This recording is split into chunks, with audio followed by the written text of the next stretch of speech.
Você fica com R$ 15, mamãe.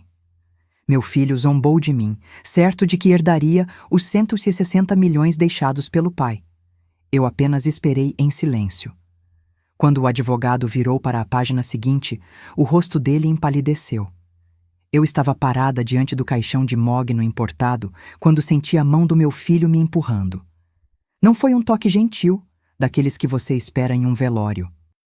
Foi um empurrão deliberado, calculado, forte o suficiente para me fazer cambalear sobre os saltos baixos que eu usava havia 20 anos. Sai daqui, mãe. Você já fez seu papel. A voz de Davi cortou o murmúrio das condolências como uma lâmina enferrujada. 67 anos de vida, 42 de casamento, e foi assim que meu único filho me tratou no dia em que enterrei Augusto. Ali, na frente de empresários de terno italiano, de vizinhos que fingiam não ver, de parentes distantes que vieram mais pelo buffet do que pelas lembranças. Não chorei. Não naquele momento. Olhei para o caixão onde Augusto descansava com aquela expressão serena que ele nunca teve em vida, e me perguntei se ele sabia. Se lá de onde estivesse, ele via o monstro que criamos juntos. Ou melhor, o monstro que ele criou enquanto eu segurava as pontas de uma casa que nunca me deu crédito. Bruna, minha nora, estava encostada na parede do fundo do salão, vestido preto de seda, decote que beirava o desrespeitoso para um velório, unhas postiças vermelhas como sangue seco. Ela sorriu quando nossos olhares se cruzaram. Não foi um sorriso de consolo, foi um sorriso de vitória. E foi nesse exato instante que eu entendi. Eles já haviam dividido tudo. A herança, os imóveis, os carros, as contas bancárias, tudo. Como se eu fosse apenas um obstáculo administrativo a ser contornado. O salão cheirava a lírios brancos e hipocrisia. Aquelas flores gigantes que Augusto odiava, mas que Davi insistiu em encomendar porque passavam imagem de sucesso. 140 coroas. Eu contei cada uma enquanto as pessoas desfilavam com suas condolências vazias. Sua senhora foi uma esposa exemplar, Dona Teresa. Exemplar. Essa palavra me perseguiu a vida inteira. Exemplar na cozinha, exemplar na criação do filho, exemplar em ficar calada quando Augusto chegava às 3 da manhã cheirando a uísque e perfume barato. Mas naquele velório, enquanto meu filho me empurrava e minha nora sorria, exemplar virou sinônimo de invisível. A cerimônia foi rápida. Augusto não era religioso, então o padre foi breve, profissional, eficiente como quem cumpre mais uma meta do dia. Davi discursou. Falou do pai visionário, do empresário brilhante, do homem que construiu um império do zero. Não mencionou meu nome uma única vez, nem quando listou as pessoas importantes na vida dele. Nem quando agradeceu a todos que o apoiaram. 42 anos apagados em 12 minutos de discurso decorado. Quando desceram o caixão, Davi jogou a primeira rosa. Bruna jogou a segunda. Esperaram que eu me aproximasse, mas não para me consolar, para garantir que eu não faria escândalo. Aproximei-me devagar, sentindo o peso de cada olhar cravado nas minhas costas. Joguei uma margarida. Augusto odiava rosas. Na saída do cemitério, enquanto as pessoas se dispersavam rumo aos carros importados, Davi me alcançou. Estava acompanhado do advogado da família, Dr. Tavares, um homem grisalho de óculos finos que sempre me cumprimentava com uma reverência que parecia genuína. Mãe, amanhã às 10 da manhã tem a leitura do testamento. Não se atrase. Não foi um convite. Foi uma convocação. Passei aquela noite sozinha na casa que dividira com Augusto desde que Davi tinha 3 anos. Uma casa ampla demais para uma pessoa só, cheia de cômodos que acumulavam memórias como poeira. Sentei na poltrona da sala, aquela de veludo verde musgo que comprei num antiquário em 1995, e deixei o silêncio me engolir. Será que valia a pena ter sido exemplar? Se você quer saber como uma vida inteira de sacrifício pode ser apagada em segundos, inscreva-se no canal. Porque essa história está apenas começando, e o que vem a seguir vai arrancar suspiros de indignação da sua garganta. O escritório do Dr. Tavares ficava no 12º andar de um prédio espelhado no centro da cidade, daqueles que refletem o céu e fazem você se sentir pequeno só de olhar. Cheguei 15 minutos adiantada, como sempre fiz em toda a minha vida. Pontualidade era uma das poucas coisas que minha mãe me ensinou antes de morrer. Mulher que se respeita não faz ninguém esperar. A recepcionista, uma moça de cabelos lisos demais para serem naturais, me ofereceu café. Aceitei, mas a xícara tremeu tanto na minha mão que precisei apoiá-la no pires. Não era medo, era raiva contida, daquelas que fermentam no peito e sobem pela garganta como bile. Davi chegou 20 minutos atrasado. Entrou no escritório como quem invade território conquistado, ombros largos, ocupando mais espaço do que o necessário. Bruna vinha atrás, equilibrando-se em saltos agulha-dourados que tilintavam contra o piso de mármore. Ela usava óculos escuros dentro do ambiente refrigerado, como se ainda estivesse de luto, ou como se quisesse esconder os olhos de quem calcula cada movimento. Bom dia, mãe. A voz de Davi era mecânica, protocolar, do tipo que você usa com a atendente do banco. Não respondi. Apenas observei enquanto ele se jogava na cadeira de couro ao meu lado, abrindo as pernas de um jeito que invadia meu espaço. Bruna sentou-se do outro lado dele, cruzou as pernas e começou a mexer no celular. O brilho da tela iluminava seu rosto em ângulos que a faziam parecer ainda mais calculista. Dr. Tavares entrou por último, carregando uma pasta marrom desgastada pelo tempo. Ele me cumprimentou com um aceno de cabeça respeitoso, depois olhou para Davi com uma expressão que eu não soube decifrar na hora. Hoje, olhando para trás, sei exatamente o que era. Pena misturada com desprezo. Bom, vamos começar. Dr. Tavares ajeitou os óculos e abriu a pasta com movimentos lentos, quase cerimoniais. O testamento do Sr. Augusto Henrique Tavares Guimarães, lavrado em cartório no dia 15 de março deste ano, 3 meses antes de seu falecimento. 3 meses. Augusto sabia que ia morrer. O câncer no pâncreas tinha vindo rápido, mas não sem avisos. E naqueles 3 meses finais ele havia tomado decisões. Dr. Tavares limpou a garganta e começou a ler. Eu, Augusto Henrique Tavares Guimarães, em pleno gozo de minhas faculdades mentais, declaro como minhas últimas vontades. Davi tamborilava os dedos na mesa. Um ritmo irritante, ansioso, como quem espera pelo anúncio de um prêmio. Bruna largou o celular e se inclinou para a frente, finalmente prestando atenção.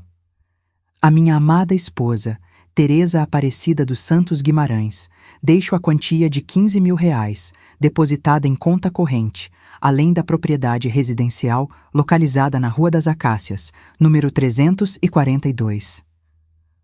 O mundo parou. R$ 15.000. A risada de Davi explodiu como um tiro dentro daquela sala envidraçada. Uma gargalhada alta, debochada, que fez a recepcionista do lado de fora erguer a cabeça. Ele bateu a mão na mesa com tanta força que a caneta do advogado rolou até o chão. 15 mil? 15 mil reais? Davi se virou para mim, os olhos brilhando com aquele misto de vitória e crueldade que só um filho ingrato consegue ter. Mãe, isso não paga nem as unhas postiças da Bruna. Que diabos você fez com a cabeça do meu pai para ele te deixar essa mixaria? Bruna soltou uma risadinha aguda, cobriu a boca com a mão de unhas vermelhas e sussurrou algo no ouvido de Davi. Ele riu de novo. Dr. Tavares continuava impassível, o papel ainda na mão, como se esperasse o circo terminar. Senti cada palavra daquela risada penetrar minha pele como estilhaços de vidro. R$ 15.000. 42 anos de casamento, de lavar roupa, de preparar jantares para investidores que mal me dirigiam a palavra, de segurar a mão de Augusto nas madrugadas quando ele acordava suado por causa das dívidas que quase nos levaram à falência 2 vezes.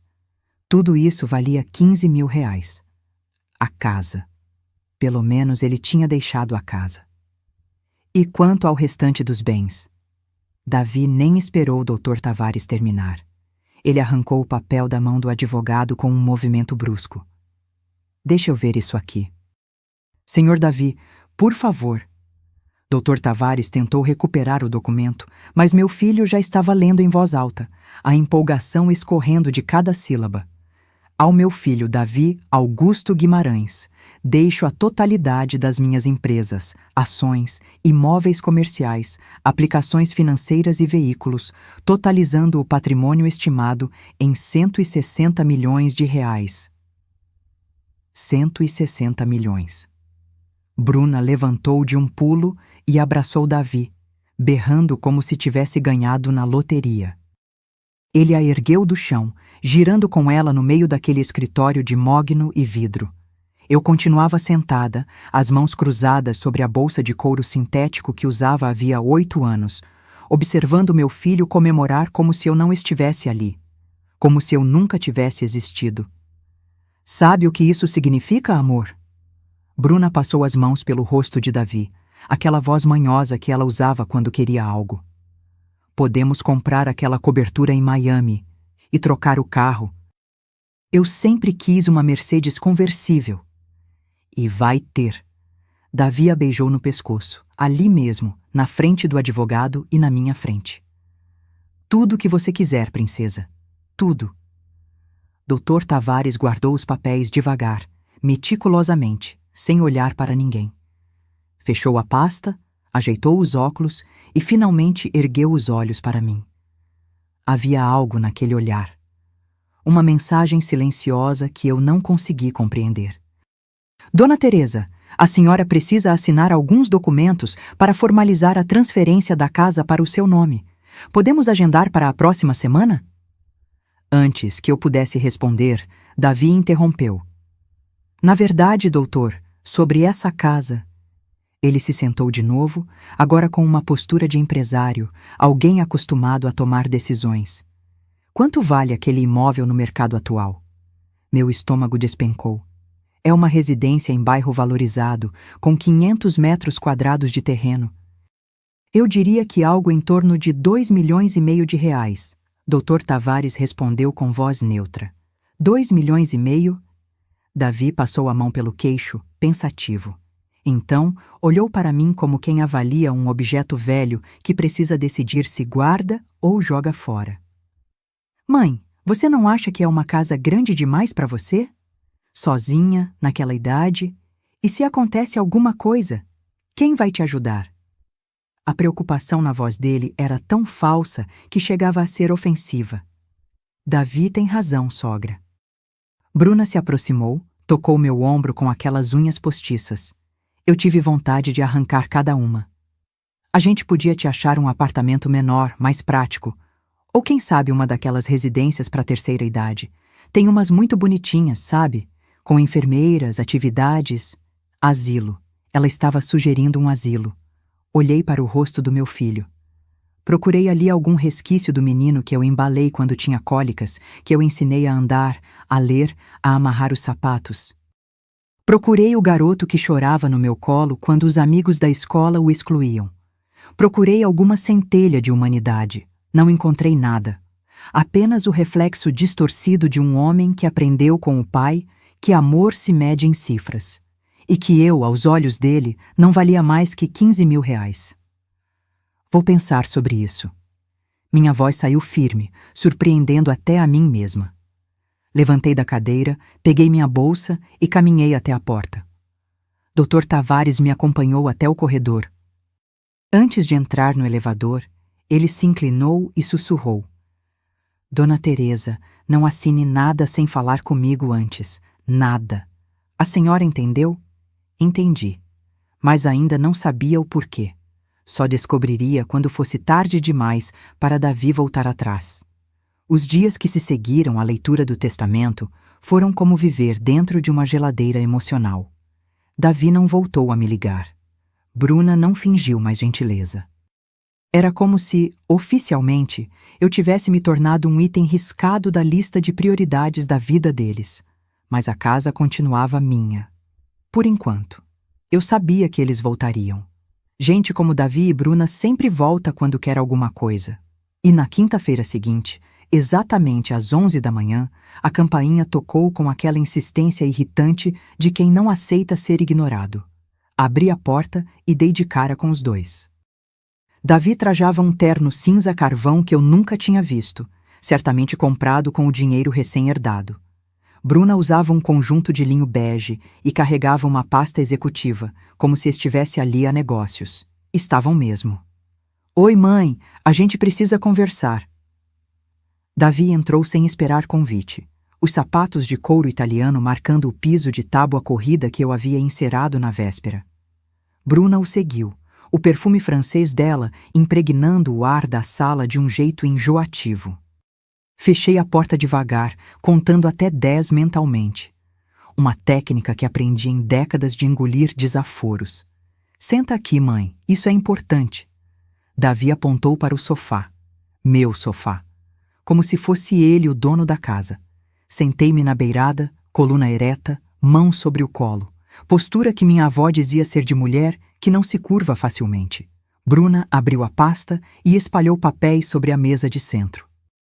Plantas baixas, avaliações imobiliárias, folhetos de apartamentos compactos em bairros que eu nunca ouviria falar. Olha só o que a gente trouxe para você. A voz dela era doce demais, daquele tipo de doçura que antecede o veneno. Apartamentos lindinhos, mobiliados, em condomínios com segurança 24 horas.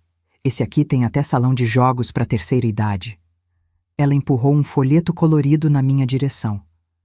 Um prédio quadrado, sem personalidade, com varandinhas minúsculas e uma piscina do tamanho de uma banheira. O tipo de lugar onde pessoas vão para desaparecer silenciosamente. A gente está pensando no seu bem-estar, mãe. Davi se inclinou para a frente, cotovelos nos joelhos, aquela postura de quem está prestes a fazer uma oferta generosa. Você vai ficar muito mais confortável num lugar menor, sem escadas, sem quintal para cuidar, sem preocupação com manutenção. E essa casa? Perguntei, embora já soubesse a resposta. Bom? Davi trocou um olhar rápido com Bruna. A gente estava pensando em vender, o mercado está aquecido, é o momento perfeito. Com 2,5 milhões no bolso, você vai viver como uma rainha o resto da vida. 2,5 milhões que iriam direto para a conta dele, claro. E se eu não quiser vender? Minha voz saiu calma, quase curiosa. O sorriso de Davi vacilou por uma fração de segundo. Bruna parou de folhear os papéis e me encarou com aqueles olhos calculistas. Mãe, seja razoável. O tom dele mudou, ficou mais duro.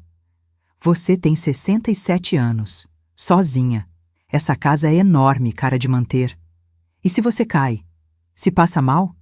Quem vai te ajudar? Eu tenho vizinhos, tenho amigos. Amigos? Bruna soltou uma risadinha seca. Sogra, com todo respeito, mas a maioria das suas amigas já morreu ou está em casa de repouso. A senhora precisa ser realista. Cada palavra era uma bofetada educada. Davi suspirou, passou a mão pelo cabelo engomado e mudou de estratégia.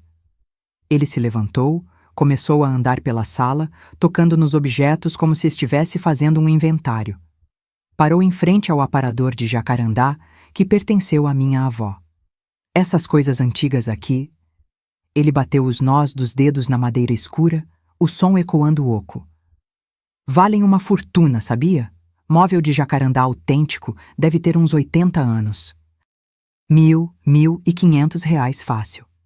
Meu coração apertou. Aquele aparador tinha sido da vó Matilde, passou para minha mãe, depois para mim. Eu costumava polir aquela madeira todo domingo, conversando com as memórias que ela guardava. Tecnicamente, mãe... Davi se virou para mim, as mãos nos bolsos. Tudo que está dentro dessa casa pertencia ao papai, e agora pertence a mim. A casa é sua, mas o recheio... Bem, isso faz parte da herança. Senti o chão desabar sob meus pés. Você não pode estar falando sério. Estou sendo prático. Ele deu de ombros, como se estivesse explicando matemática básica para uma criança burra. Você não precisa de tanta coisa, e eu preciso liquidar os ativos para investir nos negócios. Papai deixou as empresas, mas o capital de giro está curto. Bruna se levantou, passou a mão no lustre de cristal austríaco da sala de jantar. Isso aqui, por exemplo. Cristal legítimo, 120 anos de idade. Deve valer uns 4, 5 mil reais. A gente pode vender e comprar para você uma luminária moderna, bem mais prática. Eles estavam falando sério. Iam esvaziar minha casa, arrancar cada lembrança, cada pedaço de história que eu tinha construído. Amanhã vem uma equipe de avaliadores. Davi já estava a caminho da porta, como se o assunto estivesse encerrado.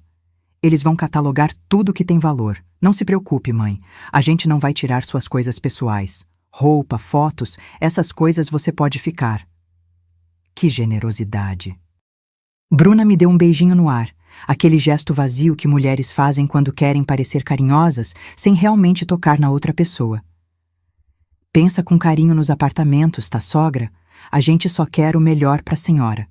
E saíram. Assim, deixando papéis espalhados sobre minha mesa, cheiro de perfume caro impregnado no ar e um buraco negro onde deveria existir meu coração de mãe. Fiquei ali, sentada no silêncio pesado que se instala depois de uma tempestade. Olhei para o aparador da avó Matilde, para o lustre que minha mãe havia comprado quando se casou, para as cortinas de linho que eu mesma havia costurado à mão 30 anos atrás. 42 anos naquela casa. Cada canto tinha uma história. Cada objeto era uma âncora de memória. E meu filho queria liquidar tudo como se fosse estoque vencido de loja. Foi quando a campainha tocou de novo. Levantei devagar, as pernas bambas, esperando que fossem eles voltando para arrancar mais algum pedaço da minha dignidade. Mas quando abri a porta, encontrei Dona Miriam, minha vizinha, com uma travessa de bolo de fubá ainda quente nas mãos. Vi aqueles dois saindo daqui com cara de urubu em carniça. Ela entrou sem cerimônia, depositou o bolo na mesa da cozinha e me encarou com aqueles olhos perspicazes de quem viveu muito e aprendeu a ler pessoas. Conta tudo, Teresa. E não me poupe dos detalhes. E eu contei. Pela primeira vez desde que Augusto morreu, abri a boca e deixei tudo sair. As humilhações, os 15 mil reais, o plano de me enfiar num apartamento minúsculo enquanto vendiam minha vida por atacado. Miriam me ouviu em silêncio, cortando fatias generosas de bolo que nenhuma de nós tocou. Quando terminei, ela tirou os óculos, limpou as lentes com a bainha da blusa e disse a frase que mudaria tudo. Teresa, eu fui advogada durante 40 anos antes de me aposentar. E o que seu filho está fazendo cheira a coação. Você assinou alguma procuração? Algum papel que eles te deram? Não, ainda não. Ótimo, não assine nada. E me dá o telefone desse Dr. Tavares agora. Miriam pegou meu celular e discou. Falou com a secretária, identificou-se com aquela autoridade de quem está acostumada a ser levada a sério. Agendou uma reunião para o dia seguinte, só eu e o advogado. Tem coisa errada nessa história, Teresa. Ela me entregou o telefone de volta. Homem como seu Augusto não deixa a mulher na mão desse jeito, não depois de 42 anos. Alguma coisa não foi dita naquela leitura de testamento. E foi então que a primeira fagulha de esperança acendeu no escuro. Talvez eu não estivesse tão sozinha quanto Davi imaginava. Talvez houvesse ainda uma carta na manga que ninguém tinha virado. Naquela noite, não consegui dormir. Fiquei deitada na cama de casal que parecia grande demais sem Augusto ao lado, olhando para o teto onde uma mancha de umidade formava o desenho de um pássaro com as asas abertas. Augusto sempre dizia que ia mandar consertar. Nunca mandou. As memórias vieram em ondas, daquelas que você não consegue controlar. 42 anos se derramando sobre mim como chuva gelada de madrugada. Conheci Augusto em 1983, num baile de formatura da faculdade. Eu tinha 25 anos e estava no 3º ano de arquitetura, a primeira da família a chegar ao ensino superior. Minha mãe lavava roupa para fora para pagar minha mensalidade. Meu pai tinha morrido quando eu tinha 12 anos, deixando apenas dívidas e uma aliança de ouro que minha mãe nunca tirou do dedo. Augusto estava começando no ramo imobiliário. Tinha um Fusca azul enferrujado, 3 ternos remendados e uma ambição que não cabia dentro do peito. Ele me olhou através da pista de dança lotada e disse a frase mais ousada que já ouvi na vida. Você vai se casar comigo. Ainda não sabe, mas vai. E eu casei. 6 meses depois, numa cerimônia simples na Igreja do Rosário, com bolo de um andar só e vestido emprestado da prima. Minha mãe chorou de alegria. Você conseguiu, filha. Pegou um homem trabalhador. O que ela não sabia, o que ninguém sabia, é que eu tranquei a matrícula da faculdade 2 semanas antes do casamento. Augusto tinha conseguido um terreno em sociedade com outro sócio e ia construir seu primeiro prédio. Precisava de ajuda com a papelada, com os cálculos, com os projetos arquitetônicos básicos. É só até o empreendimento sair do papel, Teresa. Depois você volta para o seu curso. Nunca voltei. 3 meses depois do casamento, descobri que estava grávida de Davi. Augusto abriu uma garrafa de vinho barato e brindou ao homem da casa. Nem passou pela cabeça dele que podia ser uma menina. E não foi. Veio Davi, 7 quilos e 500 gramas de menino vermelho e berrante, que chorava todas as noites como se estivesse com raiva de ter nascido. O primeiro empreendimento de Augusto foi um fracasso. O sócio sumiu com o dinheiro, deixando só dívidas e um processo trabalhista. Lembro de estar com Davi no colo, 3 meses de idade, amamentando enquanto via meu marido chorar sentado no chão da sala vazia. Tínhamos vendido os móveis para pagar advogado. Eu fracassei, Teresa. Sou um fracassado. Poderia ter concordado. Poderia ter voltado para a casa da minha mãe, pedido ajuda, retomado os estudos. Mas olhei para aquele homem quebrado no chão e tomei a decisão que definiria os próximos 40 anos da minha vida. Levanta. Você não fracassou. Você tropeçou. Agora levanta e tenta de novo. E ele levantou. Com meu apoio, com meu dinheiro guardado secretamente, com as joias da minha avó que vendi sem contar para ninguém. Conseguimos pagar as dívidas mais urgentes. Augusto começou de novo, dessa vez sozinho. Pequenos terrenos, casas populares, lucro apertado. Eu cuidava de Davi, da casa, das contas, dos impostos. Fazia as planilhas à mão, conferia cada nota fiscal, negociava prazo com fornecedores, usando aquela voz doce que desarma homens acostumados a gritar. Quando Davi começou a ir para a escola, comecei a trabalhar de verdade. Acordava às 5 da manhã para adiantar as refeições, levava o menino para a aula às 7, passava o dia no escritório improvisado que montamos no quarto de hóspedes, buscava Davi às 5 da tarde, preparava jantar, ajudava com lição de casa, colocava para dormir. E quando finalmente me deitava, Augusto chegava cheirando a cerveja e cansaço, querendo conversar sobre projetos. Dormi bem umas 10 vezes naqueles primeiros 10 anos. A primeira grande virada veio em 1995. Augusto conseguiu financiamento para construir um prédio de 8 andares. Seria o maior empreendimento até então. Mas no meio da obra, a construtora contratada faliu. Metade do prédio pronto, metade dos compradores querendo desistir, banco ameaçando executar a dívida. Lembro de estar sentada naquela mesma mesa da cozinha, Davi com 12 anos jogando videogame no quarto, quando Augusto disse: "Acabou, Teresa, vou ter que declarar falência." Eu tinha 37 anos, cabelos começando a ficar grisalhos, mãos ressecadas de tanto lavar louça e passar roupa. Nenhum diploma, nenhuma carreira, nenhum dinheiro meu. Apenas uma aliança no dedo e um filho que estava começando a me olhar com o mesmo desprezo que via nos olhos do pai. Mas eu não deixei Augusto desistir. Liguei para cada um dos compradores. 32 ligações. Expliquei a situação, prometi que íamos terminar, pedi apenas mais 6 meses de prazo. 28 aceitaram. 4 desistiram, mas conseguimos novos compradores. Fui ao banco, sozinha. Usei a casa como garantia sem contar para Augusto. Consegui extensão do prazo e um empréstimo adicional. Aquele prédio foi entregue. Com atraso, com aperto, com noites em claro, mas foi entregue.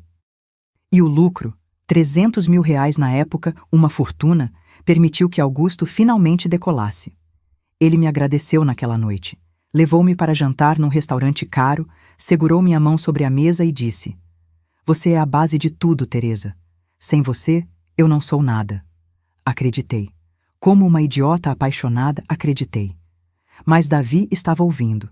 Tinha 12 anos e ouviu o pai dizer aquilo. E sabe o que ele comentou no caminho de volta para casa? Papai exagerou, né, mãe? Você só fica em casa. Quem trabalha de verdade é ele. Augusto riu, bagunçou o cabelo do menino e disse: Seu moleque esperto. Não me defendeu, não corrigiu, apenas riu. E foi ali, naquele carro voltando do restaurante, que entendi. Por mais que eu fizesse, por mais que me doasse, eu sempre seria invisível. A mulher da retaguarda. A que segura, mas não brilha. Os anos seguintes foram uma escalada. Augusto construiu mais prédios, comprou terrenos, abriu incorporadora. O dinheiro começou a entrar. E quanto mais entrava, menos ele estava em casa. Reuniões, jantares de negócios, viagens para convenções. Eu ficava, cuidando de Davi, que crescia cada vez mais arrogante. Cuidando da casa, que ficava cada vez maior e mais vazia. Cuidando de uma solidão que nenhum móvel caro conseguia preencher. Quando Davi fez 18 anos, anunciou que ia fazer administração. Augusto comemorou, já planejando o filho assumindo os negócios. Quando eu sugeri que ele fizesse arquitetura, meu sonho não realizado, Davi me olhou com piedade. Arquitetura é coisa de mulher, mãe. Homem faz administração. E Augusto concordou com um aceno de cabeça. Meu filho se formou. Entrou na empresa do pai. Conheceu Bruna numa festa de formatura. Ela era relações públicas, toda produzida, toda calculada. Casaram rápido. Augusto pagou a festa, 300 convidados, buffet de frutos do mar, lua de mel em Paris. Eu não fui consultada sobre nada. Apenas paguei as contas, organizei os fornecedores, escolhi as flores. Na festa, durante o discurso, Davi agradeceu ao pai por tudo que sou. Não mencionou meu nome. Foi naquela noite que entendi. Eu tinha criado um monstro. Ou melhor, tinha deixado Augusto criar um monstro enquanto eu alimentava a besta com meu silêncio. E agora, 42 anos depois, deitada naquela cama vazia, olhando para o pássaro de umidade no teto, me perguntei: quanto vale uma vida dedicada? 15 mil reais, segundo o testamento. Mas algo me dizia que Augusto, no final, tinha visto o erro. 3 meses antes de morrer, ele tinha visto quem o filho realmente era. E tinha feito algo a respeito. Só faltava descobrir o quê. A equipe de avaliadores chegou na terça-feira seguinte, exatamente às 9 da manhã. 3 homens de jaleco branco e pranchetas, acompanhados por Davi e Bruna, que entraram na minha casa como invasores educados. Eu estava tomando café na cozinha quando ouvi a chave girando na fechadura. Minha chave. Aquela que eu tinha dado ao Davi anos atrás para emergências. Ele nunca havia usado até agora. E agora usava sem nem tocar a campainha. Bom dia, mãe! A voz dele ecoou pelo corredor com aquela falsa alegria de vendedor de porta em porta. Trouxe os avaliadores que te falei. Não era uma visita, era uma invasão territorial. Levantei da mesa devagar, alisando o avental que usava desde os anos 90, xadrez azul desbotado com um remendo no bolso que eu mesma tinha feito. Caminhei até a sala e encontrei os 3 homens já medindo as paredes, fotografando os móveis, anotando números que eu não conseguia entender. Mogno maciço, entalhes manuais, estilo Luís XV. Um deles, o mais velho, de bigode grisalho, falava enquanto passava a mão na cristaleira que pertenceu à minha bisavó. Estado de conservação excelente. Mercado de antiguidades está pagando bem por peças assim. Bruna estava sentada no meu sofá, mexendo no celular, as pernas cruzadas como se fosse a dona da casa. Usava um conjunto de moletom de veludo, daqueles que custam mais que meu salário inteiro quando eu ainda trabalhava ajudando Augusto. Sogra, a senhora não se importa se eu pegar um suco na geladeira, né? Ela nem esperou resposta. Levantou e foi direto para a cozinha, abrindo armários, vasculhando como se procurasse algo além de suco. Davi me puxou para o canto da sala, longe dos avaliadores. Mãe, fica tranquila, eles só vão catalogar, a gente não vai tirar nada hoje. O tom era condescendente, daqueles que você usa com criança teimosa. Mas preciso que você entenda, papai deixou o patrimônio para mim. Esses móveis, essas coisas antigas, fazem parte do patrimônio. Esses móveis eram da minha família. Minha voz saiu mais firme do que eu esperava.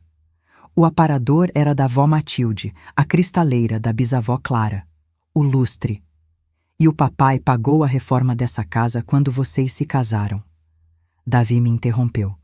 Tecnicamente, tudo que está aqui foi adquirido durante o casamento, o que significa comunhão de bens. E como ele era o provedor, deixou a frase no ar, como se o resto fosse óbvio demais para explicar. Provedor. Essa palavra de novo. Como se 42 anos segurando as pontas não contasse como provisão. O avaliador do bigode se aproximou, segurando o aparador de jacarandá com reverência quase religiosa. Dona, essa peça aqui é rara. Jacarandá da Bahia, provavelmente década de 1940. Entalhes originais, puxadores de bronze. Está cotado em pelo menos R$ 8.000 em leilões especializados. R$ 8.000. Vó Matilde tinha recebido aquele aparador como presente de casamento. Minha mãe guardava ali as toalhas de linho bordadas à mão. Eu guardava as fotografias da família em uma gaveta secreta que só eu conhecia. Maravilha! Davi bateu palmas, esfregando as mãos como quem fecha um bom negócio. Anota aí, esse vai para o leilão da Sotheby's. Sotheby's. Meu avô, que era carpinteiro e morreu sem saber ler, teria o móvel que construiu com as próprias mãos vendido numa casa de leilões internacional. E esse lustre? Outro avaliador apontava para o lustre de cristal austríaco da sala de jantar. Cristal Swarovski autêntico, 120 anos de fabricação. 15 pingentes originais. Valor estimado entre R$ 6 e R$ 10.000, dependendo do comprador. Minha mãe tinha economizado durante 3 anos para comprar aquele lustre. Era o sonho dela ter algo fino na casa. Ela morreu sem nunca ter jantado embaixo dele. Faleceu 2 meses antes da instalação. Eu acendia aquele lustre todo domingo e fingia que ela estava ali, sentada na ponta da mesa, sorrindo orgulhosa. Esse também vai. Bruna apareceu com um copo de suco de laranja, dando sua opinião como se fosse dela o direito. A gente compra uma luminária moderna para você, sogra. LED, econômica, muito mais prática. Prática, eficiente, moderna. Palavras que apagam história. Os avaliadores continuaram pela casa como formigas catalogando uma colônia. Fotografaram a cômoda do quarto, pinho de riga que meu pai tinha dado de presente de casamento para minha mãe. Mediram o espelho veneziano do corredor, herança de uma tia que nunca conheci, mas cuja história minha mãe contava toda vez que passávamos por ele. Avaliaram até o relógio de parede da cozinha, aquele de pêndulo que marcava as horas com um som metálico que me acalmava nas noites de insônia. Tudo isso junto deve dar uns 50, 60 mil reais fácil. O avaliador-chefe anunciou depois de 2 horas de inventário. Tem mercado garantido. Pessoas pagam muito bem por memória afetiva dos outros. Memória afetiva dos outros, como se a minha não valesse nada.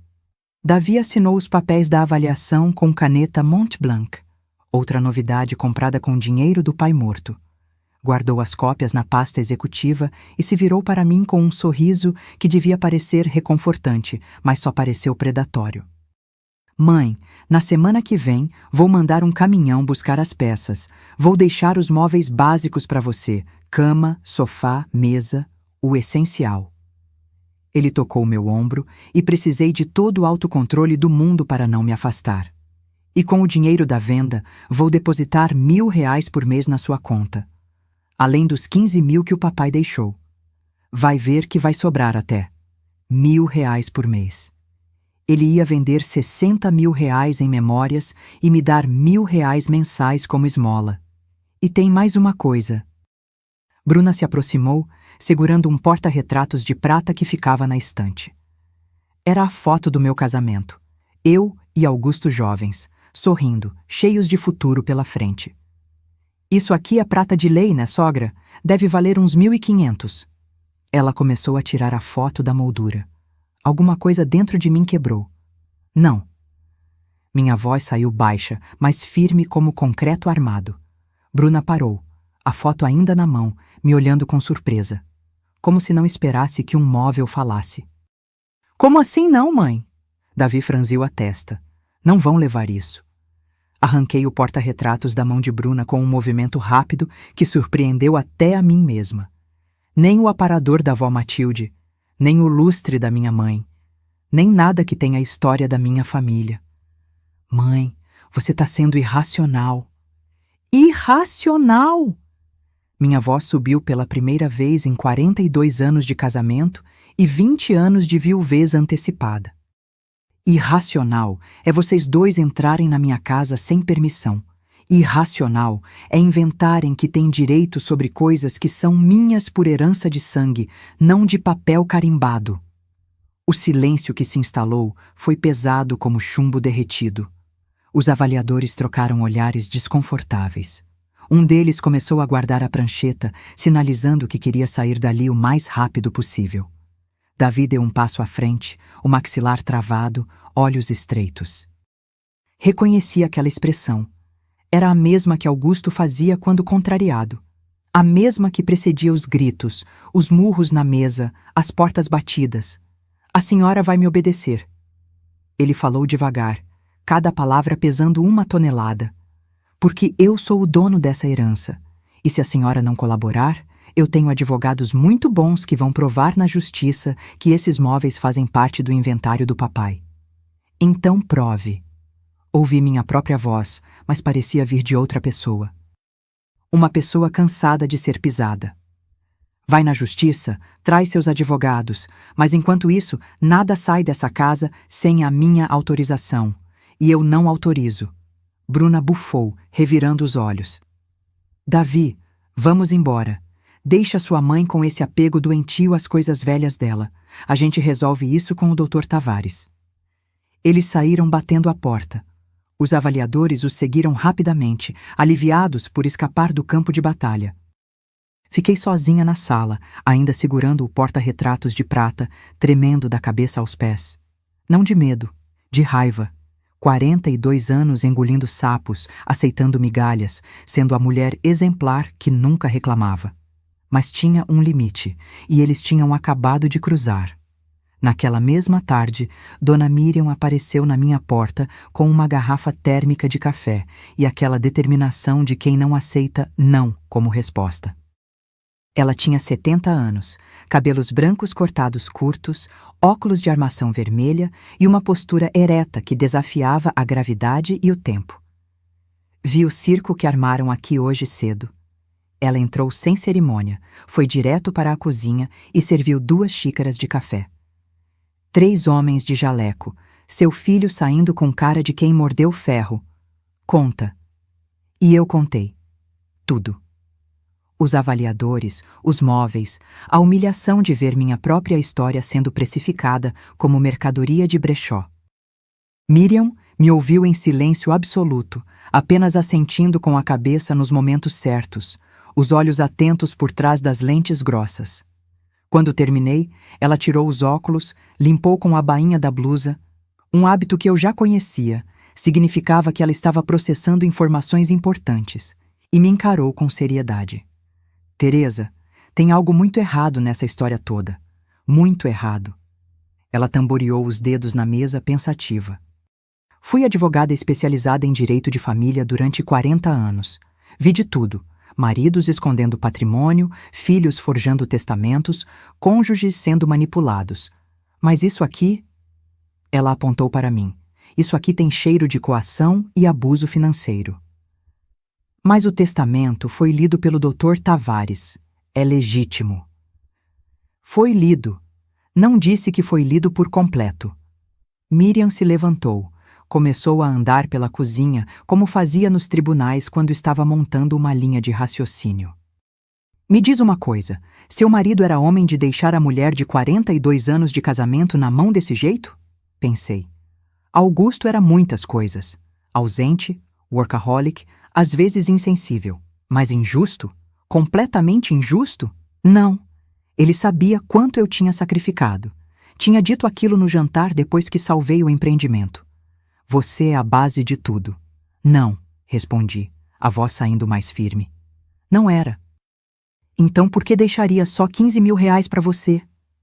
Miriam bateu a mão na mesa, fazendo as xícaras tilintarem. Não faz sentido, a não ser que... A não ser que o quê? A não ser que exista algo mais naquele testamento. Uma cláusula condicional, uma segunda página, um adendo que o Dr. Tavares não leu na frente do seu filho. Meu coração disparou. A frase que o advogado tinha dito no corredor voltou à minha mente como um relâmpago. Não assine nada sem falar comigo antes. Nada. Ele disse que não era para eu assinar nada. Murmurei, mais para mim mesma que para Miriam. Quem disse? O Dr. Tavares, depois da leitura do testamento.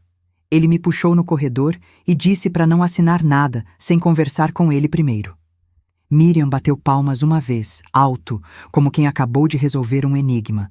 Pronto, sabia! Ela pegou minha mão com aquela força surpreendente de quem passou a vida fechando contratos e desmascarando mentiras. Teresa, aquele homem sabe de algo que você não sabe, e seu filho também não. Por isso a insistência em te fazer assinar papéis, vender a casa, te colocar num apartamento. Eles querem te neutralizar antes que você descubra. Descubra o quê? Isso a gente só vai saber conversando com o Dr. Tavares. Agora. Miriam já estava pegando o telefone. Tentei protestar, dizer que era tarde, que podíamos esperar até amanhã, mas Miriam não era mulher de esperar quando fareava injustiça. Ela ligou para o escritório, identificou-se como Doutora Miriam Fonseca, advogada de Dona Teresa Guimarães. Uma meia-verdade que ela transformou em fato consumado, e exigiu uma reunião urgente. 20 minutos depois, estávamos no carro dela, um Corolla 2010 impecavelmente conservado, a caminho do centro da cidade. O escritório do Dr. Tavares estava vazio àquela hora, quase 6 da tarde. A recepcionista já tinha ido embora, mas ele nos esperava pessoalmente na porta, o paletó jogado sobre o ombro, a gravata afrouxada, ar de quem tinha passado o dia inteiro em audiências desgastantes. Dona Teresa. Ele apertou minha mão com as 2 mãos dele, um gesto que transmitia urgência e preocupação. Estava esperando que a senhora aparecesse. Entre, por favor. Doutora.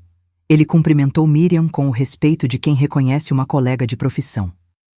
Nos levou para a sala de reuniões, fechou a porta com cuidado e, antes de sentar, verificou se as janelas estavam bem fechadas, como se estivesse prestes a revelar um segredo de Estado. Dona Teresa, vou ser direto porque não temos tempo a perder. Dr. Tavares abriu uma gaveta trancada, de onde tirou uma pasta lacrada com selo de cartório. Seu marido me procurou 3 meses antes de falecer. Ele descobriu algo sobre seu filho. Algo grave. Senti o ar fugir dos pulmões. O que ele descobriu? Dr. Tavares abriu a pasta com movimentos precisos. Dentro havia documentos, extratos bancários, cópias de contratos e, meu Deus, fotografias. Davi estava desviando dinheiro da empresa há pelo menos 5 anos. Ele espalhou os documentos sobre a mesa como um delegado apresentando provas de um crime. Contratos falsos com fornecedores fantasmas, notas fiscais adulteradas, transferências para contas laranjas. Sozinho, ele desviou aproximadamente 8 milhões de reais. 8 milhões. Miriam pegou um dos extratos, passou o dedo pela linha de números, assoviou baixo. Isso aqui é crime. Apropriação indébita, falsificação de documentos, lavagem de dinheiro. Exatamente. Dr. Tavares tirou os óculos, esfregou os olhos cansados. Augusto ficou destroçado quando descobriu. Contratou um auditor independente, confirmou tudo. Pensou em denunciar a polícia, mas não conseguia. Era o filho dele, o único filho. Então o que ele fez? Minha voz saiu trêmula. Ele mudou o testamento. Dr. Tavares tirou um envelope lacrado da pasta. Meu nome estava escrito na frente com a letra trêmula de Augusto. aquela letra que tinha piorado nos últimos meses de vida. Mas não um testamento simples, ele criou uma cláusula condicional. Inteligente. Muito inteligente. Miriam se inclinou para a frente, farejando a estratégia jurídica. Que tipo de cláusula? Uma cláusula de comportamento. Dr. Tavares abriu o envelope, revelando 2 páginas datilografadas. Na primeira leitura, eu li apenas a primeira página, aquela que deixava 15 mil para Dona Teresa e o restante para Davi. Mas existe uma segunda página, uma página que só pode ser lida se determinadas condições forem atendidas. Que condições? Perguntei, mal conseguindo respirar. A cláusula diz o seguinte: se meu filho Davi Augusto Guimarães demonstrar, no prazo de 30 dias corridos após minha morte, comportamento indigno, desrespeitoso ou abusivo com sua mãe, Teresa Aparecida dos Santos Guimarães, conforme testemunho documentado do executor testamentário, toda a herança será revertida integralmente para ela, cabendo ao filho apenas a quantia simbólica de 15 mil reais, a mesma que inicialmente destinei à mãe. O silêncio que caiu sobre aquela sala foi tão pesado que eu podia ouvir meu próprio coração batendo descompassado. Augusto? Fez isso? Mal consegui formar as palavras. Fez. E me nomeou executor testamentário com poderes para documentar o comportamento de Davi durante esse período de 30 dias. Câmeras, gravações, testemunhas, tudo é válido. Dr. Tavares deslizou um pequeno dispositivo pela mesa. Um gravador digital. Eu tenho registrado cada interação. A leitura do testamento onde ele riu da senhora. A reunião de hoje com os avaliadores que invadiram sua casa. Miriam pegou o gravador, seus olhos brilhando com aquela satisfação de advogada que acabou de encontrar a prova definitiva. Quantos dias já se passaram? 23. Dr. Tavares olhou para mim com intensidade. Faltam 7 dias, Dona Teresa. 7 dias para documentar o caráter do seu filho. E pelo que vi até agora... Ele juntou os documentos, fechou a pasta com um gesto definitivo. Acho que já temos material mais que suficiente. Olhei para aquela pasta. Dentro dela estava a redenção. A prova de que eu não era invisível, de que meu sacrifício não tinha sido em vão, de que Augusto, no final, tinha visto a verdade. Mas também estava ali a sentença do meu filho. E por mais que ele merecesse, por mais que tivesse me humilhado e desrespeitado, ainda era meu filho. E isso doía mais do que qualquer herança poderia curar. Miriam preparou chá de camomila quando voltamos para casa. Dizia que era para acalmar os nervos, mas acho que era mais para ter algo concreto para fazer enquanto eu processava a bomba que tinha acabado de explodir na minha vida. Sentei na mesma cadeira da cozinha onde havia tomado café 1000 manhãs seguidas, onde tinha ajudado Davi com lição de casa, onde tinha chorado escondida quando Augusto esquecia meu aniversário. E agora descobria que no final ele tinha tentado consertar tudo, ou destruir tudo dependendo do ângulo. Você precisa entender uma coisa, Teresa. Miriam colocou a xícara quente entre minhas mãos. Augusto não fez isso por crueldade. Ele fez por justiça. E mais importante, ele te deu o poder de escolha. Que escolha? Minha voz saiu embargada. Deixar meu filho na miséria? 15 mil reais não é miséria. É uma lição. Ela puxou a cadeira para perto da minha, segurou meu rosto com as 2 mãos, obrigando-me a encará-la. Escuta bem o que vou te dizer, porque isso é importante. Você não está destruindo seu filho. Ele se destruiu sozinho quando escolheu roubar o pai, humilhar a mãe e achar que sairia impune. Mas ele é meu filho. E você é mãe dele, não capacho. A voz de Miriam era firme, mas carinhosa. Ser mãe não é aceitar abuso. Ser mãe não é permitir que seu filho se transforme num monstro sem consequências. Às vezes, a maior prova de amor é deixar alguém cair para que aprenda a levantar sozinho. Bebi o chá em silêncio, sentindo o líquido quente descer e aquecer o vazio gelado que tinha se instalado no meu peito. Miriam tinha razão. Eu sabia que tinha. Mas saber não tornava a decisão menos dolorosa. Dr. Tavares disse que faltam 7 dias. Falei, mas para mim mesma. 7 dias até a cláusula ser acionada. O que acontece se eles descobrirem? Eles não vão descobrir. Miriam cruzou os braços, o modo estrategista dela acionado. Você vai agir normalmente. Se Davi ligar, atende. Se aparecer aqui, recebe. Deixa ele continuar se enforcando na própria corda. Não sei se consigo fingir. Não precisa fingir.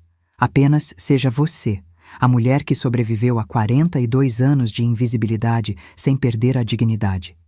Miriam apertou minha mão. E se em algum momento você fraquejar, me liga. Não importa a hora. Ela dormiu no quarto de hóspedes naquela noite. Disse que era porque estava tarde demais para dirigir, mas eu sabia que era para me fazer companhia, para garantir que eu não desmoronaria sozinha com o peso daquela verdade. Os próximos dias foram os mais estranhos da minha vida. Davi ligou 2 vezes.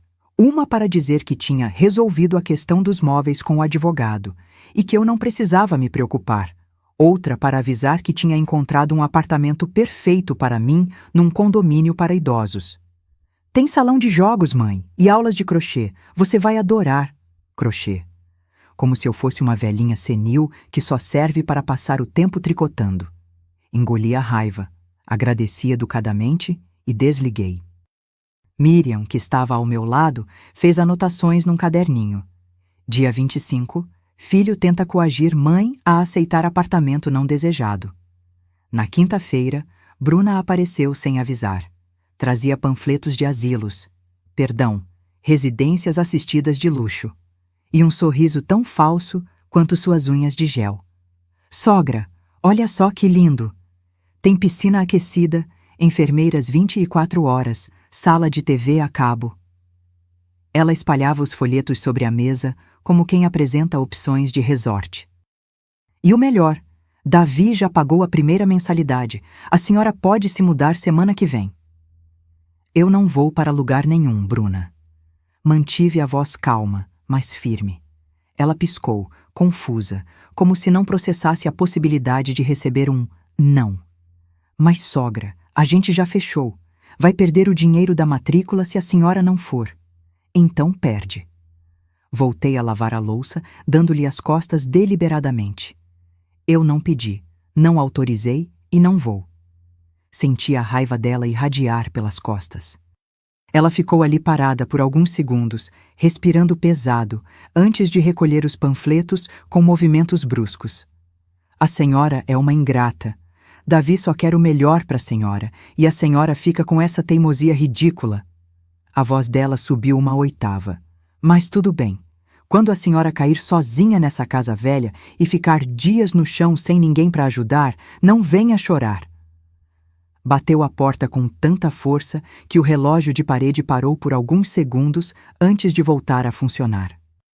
Miriam, que tinha ouvido tudo do quarto, apareceu com o celular na mão. Gravei. Ameaça velada, coação psicológica, tentativa de abandono de incapaz. Ela sorriu com satisfação sombria. Dr. Tavares vai adorar isso. No sábado, faltando 3 dias para o prazo terminar, Davi apareceu com papéis. Muitos papéis. Eram procurações, autorizações, transferências patrimoniais. Tudo disfarçado em linguagem jurídica complicada que uma pessoa comum não entenderia. Mãe, preciso que assine isso aqui. É só burocracia do inventário. Ele colocou os documentos na minha frente, oferecendo uma caneta cara. O Dr. Tavares mandou. Coisa de cartório, sabe como é. Peguei os papéis. Li devagar, cada linha, cada parágrafo. E ali, escondido na página 3, sob o título inocente Seção de Direitos Sucessórios, estava a armadilha. Eu estaria abrindo mão de qualquer reivindicação futura sobre a herança de Augusto.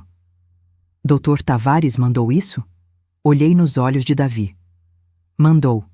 Conversei com ele ontem. Mentira.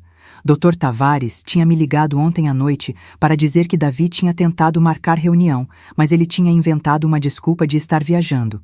Vou ler com calma e depois assino. Guardei os papéis. Mãe, é urgente. Precisa ser hoje para protocolar na segunda-feira. Então vai ter que esperar até segunda. Fechei a pasta, cruzei os braços. Não assino nada sem ler direito. Vi a mandíbula dele travar, as narinas dilatarem. Os olhos escurecerem daquele jeito que Augusto ficava quando contrariado. A senhora está me desafiando. A voz saiu baixa, perigosa. Estou exercendo meu direito de ler o que assino. Sabe qual é o problema da senhora? Davi se levantou bruscamente, a cadeira raspando no chão. A senhora nunca soube o seu lugar. Sempre achou que tinha direito à opinião, à decisão, à voz. Mas a verdade é que a senhora sempre foi só isso. A mulher do Augusto. E agora que ele morreu, a senhora não é mais nada. Cada palavra foi uma bofetada certeira. Nada. Ele repetiu, saboreando a crueldade. A senhora acha que construiu alguma coisa? Que ajudou em alguma coisa? A senhora era a empregada de luxo, mãe. A que cozinhava, lavava e ficava quieta enquanto homens de verdade faziam o dinheiro entrar. Fiquei imóvel. Nem Miriam, que tinha descido ao ouvir a discussão, ousou interferir. Então vou falar de um jeito que até a senhora entenda. Ou assina esses papéis, ou eu te processo por obstrução de inventário. E acredita, eu tenho advogados muito, muito bons. Advogados que vão provar que a senhora não tem capacidade mental para administrar bens. Vão te internar à força se for preciso. Ele se inclinou para perto do meu rosto. A senhora vai acabar seus dias babando num asilo de 5ª categoria, tomando remédio controlado e assistindo novelinha. É isso que quer? O silêncio que se seguiu foi cortante como vidro quebrado. Então, pela primeira vez em 67 anos, eu sorri diante de uma ameaça. Sorri porque sabia o que ele não sabia.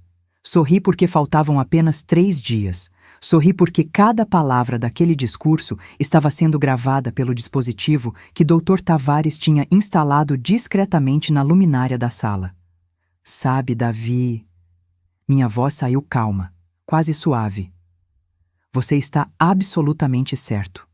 Eu nunca soube meu lugar. Porque meu lugar nunca foi embaixo dos pés de ninguém. Peguei os papéis e rasguei. Devagar. Um por um. Agora sai da minha casa. E só volta quando aprender que respeito não se herda, se conquista. Davi saiu da minha casa naquele sábado com um ódio tão palpável que eu podia sentir o gosto amargo dele no ar. Ele não bateu a porta dessa vez. Apenas saiu em silêncio, e esse silêncio era muito mais assustador que qualquer grito. Bruna o esperava no carro, olhando o celular. Vi pela janela quando ele entrou, bateu o volante 2 vezes e arrancou em velocidade, os pneus cantando no asfalto. Ela olhou para trás, para minha casa, e mesmo de longe eu consegui ver o sorriso. Não era um sorriso de vitória. Era um sorriso de quem está planejando algo. Eles vão voltar. Miriam estava ao meu lado, observando o carro desaparecer na esquina. E vão voltar com tudo. Eu sei. Faltam 3 dias, Teresa. 3 dias até o prazo da cláusula acabar. Você aguenta? Olhei para aquela mulher que mal conhecia 2 semanas atrás e que agora era minha única aliada real nessa guerra silenciosa. Miriam tinha acendido uma luz num corredor que eu achava que terminava em escuridão completa. Vou aguentar. Minha voz saiu mais firme do que eu me sentia, porque não tenho escolha. Mas, na verdade, pela primeira vez em muito tempo, eu tinha escolha. E estava escolhendo não me curvar. Naquela noite, doutor. Tavares apareceu discretamente pela porta dos fundos. Trazia um notebook e um semblante sério que fazia jus a quem carrega provas de um crime familiar. Dona Teresa, preciso que veja isso. Ele abriu o computador na mesa da cozinha, ajustou os óculos e apertou play. A tela mostrava a sala da minha casa. Ângulo discreto, captado pela câmera escondida na luminária. E ali estava Davi, em alta definição, dizendo cada palavra venenosa que tinha cuspido horas atrás. A senhora era a empregada de luxo, mãe, a que cozinhava, lavava e ficava quieta enquanto homens de verdade faziam o dinheiro entrar. Ouvir pela segunda vez não doeu menos, mas dessa vez havia uma camada de distanciamento. como se eu estivesse assistindo à história de outra pessoa. Uma mulher que tinha sido humilhada por tempo demais. Tenho também as gravações da leitura do testamento, da reunião com os avaliadores, da visita da Bruna com os panfletos de asilo. Doutor. Tavares passou os dedos pelo trackpad, mostrando pasta após pasta de arquivos de áudio e vídeo. 27 dias de documentação. 27 dias de seu filho provando exatamente o tipo de caráter que seu marido temia que ele tivesse. Augusto sabia. Não foi uma pergunta. Foi uma constatação dolorosa. Ele sabia como Davi era de verdade. Sabia. Dr. Tavares fechou o notebook com cuidado, como quem fecha um caixão. Os desvios de dinheiro foram a gota d'água, mas Augusto já vinha observando o comportamento do filho há anos. A arrogância, o desprezo, a falta de empatia. Ele me disse algo que nunca vou esquecer. Tavares, eu criei um monstro. E agora preciso garantir que esse monstro não destrua a única pessoa que sempre esteve ao meu lado. As lágrimas vieram sem pedir licença. Não eram lágrimas de tristeza. Eram de validação. De finalmente ser vista por alguém que importava. Miriam me abraçou pelo ombro, apertou forte. Faltam 3 dias. Dr. Tavares guardou o notebook na pasta. Na segunda-feira, 30 dias terão se passado desde o falecimento de Augusto. Eu convoquei uma nova reunião no escritório para a leitura complementar do testamento. Davi não sabe do que se trata, mas vai comparecer. Mandei a convocação oficial via cartório, ele não tem escolha. E se ele desconfiar? Não vai. O advogado permitiu-se um sorriso discreto. Ele acha que essa reunião é para você finalmente assinar as renúncias de herança. Deixei implícito na convocação. Ele vai chegar confiante, vitorioso. E vai sair destruído. Miriam completou, sem um pingo de piedade na voz. No domingo, o dia antes da reunião final, a casa estava estranhamente silenciosa. Nem Davi, nem Bruna deram sinal de vida. Nenhuma ligação, nenhuma visita surpresa, nada. Era o silêncio antes da tempestade, e eu podia sentir a eletricidade no ar. Passei o dia organizando a casa. Não porque precisava, a casa estava impecável, mas porque precisava fazer algo com as mãos para não enlouquecer com a ansiedade. Polia o aparador da avó Matilde pela 3ª vez quando percebi que não estava apenas limpando madeira. Estava me despedindo, porque independente do que acontecesse amanhã, nada voltaria a ser como antes. Ou eu perderia meu filho definitivamente, ou ele aprenderia uma lição tão dura que talvez nunca me perdoasse por aplicá-la. Qual seria pior? À noite, Miriam insistiu que eu comesse alguma coisa. Preparou uma sopa de legumes, colocou na minha frente com aquela autoridade de quem não aceita discussão. Você precisa estar forte amanhã. Ela sentou do outro lado da mesa, os olhos cansados, mas determinados. Vai ser difícil, Teresa. Muito difícil. Ver seu filho desmoronar na frente dos seus olhos não é fácil, mesmo quando ele merece. Você acha que estou fazendo a coisa certa? A pergunta saiu pequena, vulnerável. Miriam não respondeu imediatamente. Ela bebeu um gole de água, olhou pela janela da cozinha, onde a lua cheia iluminava o quintal, e finalmente me encarou com aquela sabedoria de quem já enfrentou muitas batalhas. A coisa certa raramente é a coisa fácil. Seu marido te deu uma escolha, mas também te deu uma responsabilidade. Ensinar seu filho que ações têm consequências. Que você não pode passar a vida inteira desrespeitando quem te ama e esperar sair impune. Ela estendeu a mão sobre a mesa, cobriu a minha. Você não está punindo seu filho, Teresa. Está salvando o que resta de humanidade nele, se houver alguma. Dormi pouco naquela noite. Fiquei deitada olhando para o teto, para aquela mancha de umidade em forma de pássaro que Augusto nunca consertou. E de repente entendi. Ele não tinha consertado de propósito. Aquele pássaro era um lembrete silencioso de que algumas coisas a gente não precisa consertar. Algumas coisas a gente precisa aprender a conviver ou a deixar para trás. Às 6 da manhã de segunda-feira, levantei, tomei banho e escolhi minha roupa com cuidado. Nada de preto. Já tinha usado preto demais no velório. Escolhi um vestido azul marinho que tinha comprado anos atrás e nunca tinha tido coragem de usar. Augusto tinha dito que azul marinho era cor de mulher importante. Hoje, eu seria uma mulher importante. Miriam me levou até o escritório do Dr. Tavares. Nenhuma de nós falou durante o trajeto. Não havia nada a dizer que já não tivesse sido dito. Apenas segurei firme na alça da bolsa, respirando fundo a cada semáforo, preparando-me para o momento que definiria o resto da minha vida. O carro de Davi já estava no estacionamento quando chegamos. Um Mercedes preto, novinho em folha, que ele tinha comprado na semana anterior, pago com o dinheiro do pai morto. Ele estava parado na porta do prédio, conferindo o relógio, impaciente. Bruna, ao lado, mastigando chiclete, entediada. Quando me viram descendo do carro, Davi sorriu. Um sorriso largo, confiante, de quem acha que ganhou. Bom dia, mãe. Vejo que finalmente resolveu ser razoável. Não respondi. Apenas caminhei em direção à entrada, Miriam ao meu lado, como uma guarda-costas emocional. Dr. Tavares nos esperava no saguão, o rosto neutro, profissional. Bom dia a todos. Por favor, subam. Temos muito a conversar. No elevador, Davi assobiava baixinho. Bruna checava as unhas. E eu apenas contava os andares. 1, 2, 3. Cada andar era um passo mais perto da verdade. 4, 5, 6. Cada número no painel era uma batida do meu coração acelerado.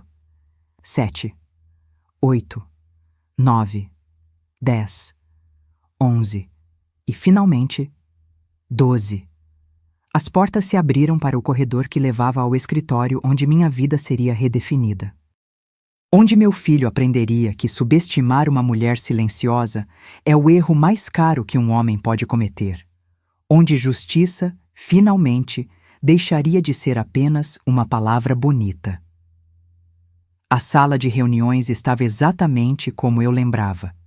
Mesa de mogno envernizado, cadeiras de couro, janelas amplas mostrando a cidade lá embaixo, pequena, distante, alheia ao drama que estava prestes a se desenrolar ali dentro.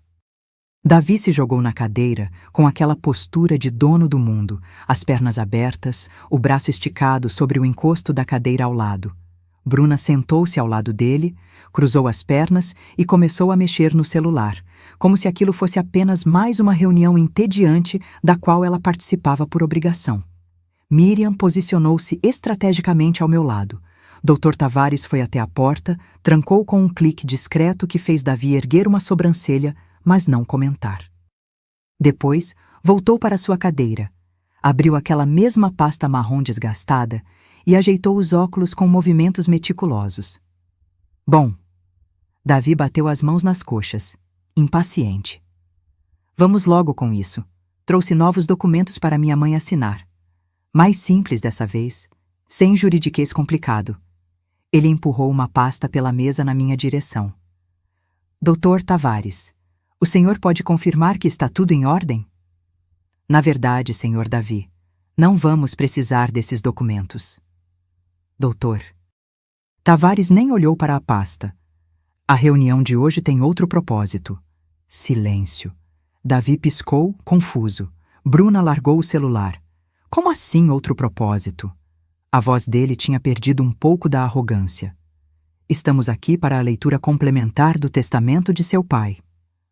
Dr. Tavares abriu a pasta, tirou o mesmo envelope que eu tinha visto dias atrás. Existe uma segunda página que não foi lida na primeira reunião. Por motivos legais e contratuais, ela só poderia ser revelada após decorridos 30 dias completos do falecimento. Vi a cor sumir do rosto de Davi. Não completamente, ainda não, mas o suficiente para que eu soubesse. Ele estava começando a entender que algo estava errado. Segunda página? Que história é essa? Ele se inclinou para a frente, tentando parecer apenas curioso, mas eu via a atenção em seus ombros. Papai não me falou de nenhuma segunda página. Porque ele não deveria. Doutor. Tavares respondeu com aquela calma profissional de quem já viu muitas tempestades. Seu pai lavrou essa cláusula adicional 3 meses antes de falecer, com instruções expressas de que só fosse revelada após um período de observação. Observação de quê? Bruna tinha se inclinado para a frente também agora, as unhas postiças tamborilando nervosamente na mesa. Do comportamento do Sr. Davi em relação à mãe dele. A temperatura da sala caiu 10 graus. Davi deu uma risada curta, desconfortável. Comportamento? Que diabos isso significa? Dr. Tavares não respondeu. Apenas começou a ler, a voz firme e clara, sem emoção. Cláusula adicional ao testamento de Augusto Henrique Tavares Guimarães. Considerando que tenho razões para acreditar que meu filho pode não tratar sua mãe com o respeito e dignidade que ela merece após minha partida, estabeleço o seguinte.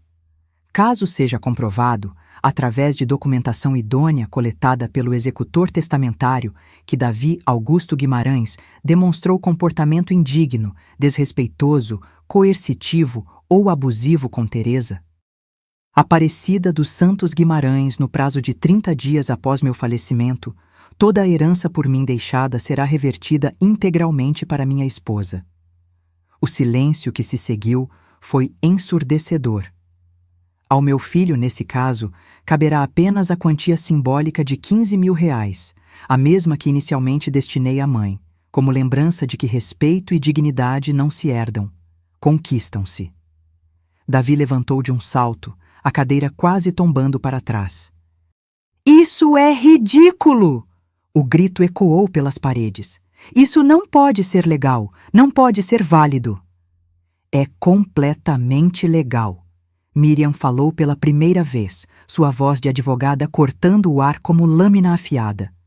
Testamentos podem conter cláusulas condicionais, e essa foi redigida, lavrada e registrada em cartório com todas as formalidades necessárias.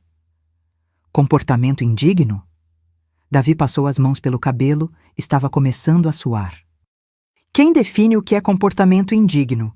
Isso é subjetivo demais. Não quando há documentação. Dr. Tavares ligou o notebook que estava sobre a mesa. Conforme instruções deixadas por seu pai, fui nomeado executor testamentário com poderes para observar e documentar suas interações com Dona Teresa durante o período de 30 dias. Você me espionou? A voz de Davi subiu uma oitava. Documentei? Dr. Tavares corrigiu, apertando play. A primeira cena que apareceu na tela foi da leitura do testamento. Davi rindo, gargalhando dos R$ 15.000 deixados para mim. As palavras voltaram a ecoar pela sala, agora amplificadas pelos alto-falantes. 15.000? Isso não paga nem as unhas postiças da Bruna. Bruna afundou na cadeira, pálida. O vídeo continuou. A reunião com os avaliadores, Davi catalogando meus móveis como mercadoria. A visita de Bruna com os panfletos de asilo. E, finalmente, a cena de sábado. Davi me chamando de empregada de luxo, dizendo que eu não era nada, ameaçando me internar à força. Cada palavra, cada gesto, cada expressão de desprezo documentados em alta definição. Quando o vídeo terminou, Davi estava branco como papel. Bruna tinha a mão sobre a boca, os olhos arregalados. 27 dias de documentação. Dr. Tavares fechou o notebook. 27 dias de comportamento que caracterizam, segundo análise jurídica que solicitei a 3 especialistas independentes, abuso psicológico, coação, tentativa de apropriação indébita de bens e ameaça de cárcere privado. Eu estava bravo. As pessoas falam coisas quando estão bravas. Davi estava desesperado agora, as mãos tremendo. Isso não pode contar. Eu não sabia que estava sendo gravado. Exatamente. Miriam se levantou, aproximou-se da mesa com a postura de promotora que já tinha sido. Você não sabia. Então revelou quem realmente é quando acha que ninguém está olhando. E foi isso que seu pai queria descobrir.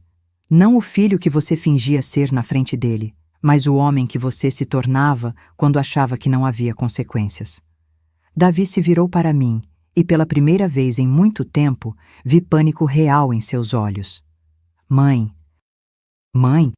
você não vai deixar isso acontecer, vai? Eu sou seu filho.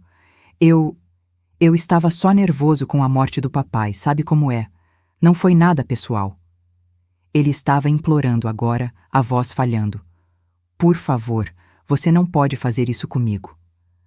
Olhei para aquele homem de 40 anos, suando frio, desesperado, implorando. E não vi meu filho. Vi um estranho que tinha aprendido todas as lições erradas da vida. Você está certo, Davi. Eu não posso fazer isso com você. Minha voz saiu calma, serena. Você fez isso consigo mesmo. Não! Ele esmurrou a mesa. Eu vou processar.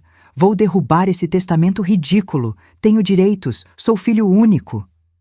Pode tentar. Dr. Tavares juntou os documentos com tranquilidade irritante. Mas vai perder. E vai gastar os 15 mil reais que sobrarão em honorários advocatícios. Sua escolha.